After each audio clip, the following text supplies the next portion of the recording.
আসসালামু আলাইকুম রহমতুল্লাহ। হ্যালো বন্ধুরা, চলে আসলাম আমরা অবসর দিনে পহেলা মে শ্রমিক দিবসে বন্ধ পেয়ে একটু ঘোরাঘুরি মাস্তি করার জন্য 201 গম্বুজ মসজিদ দেখার জন্য যাচ্ছি।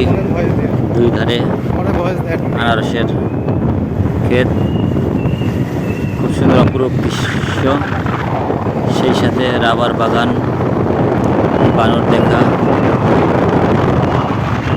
ধনবাড়ি নবাব বাড়ির স্মৃতি দেখা,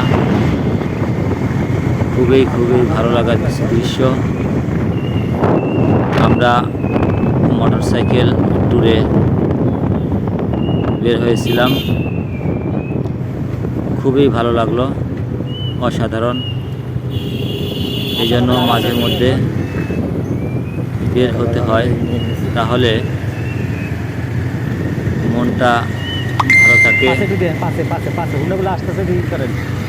এবং শারীরিক মানসিক দুটোই একটা প্রশান্তিময় থাকে।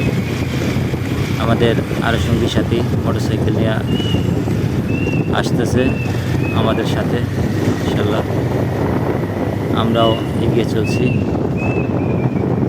তো খুবই ভালো লাগলে চলে আসলাম বন সংরক্ষিত এলাকায়। এখানে রাবার বাগান, এই যে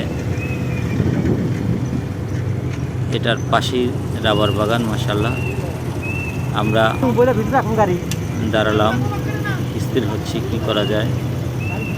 পরিশেষে আমরা গাড়ি নিয়ে ভিতরে যাব, দৃশ্যগুলো দেখব। সন্তোষপুর রাবার বাগান, যেটা এই রাবার বাগানে আমরা অনেক কিছু দেখবো ইনশাল্লাহ। যাই হোক, আপনারা আমাদের সাথে থাকবেন, ইনশাল্লাহ অনেক কিছু দেখতে পারবেন, শেষ পর্যন্ত দেখবেন। আপনাদের কেমন লাগলো দেখার পরে কমেন্ট করবেন।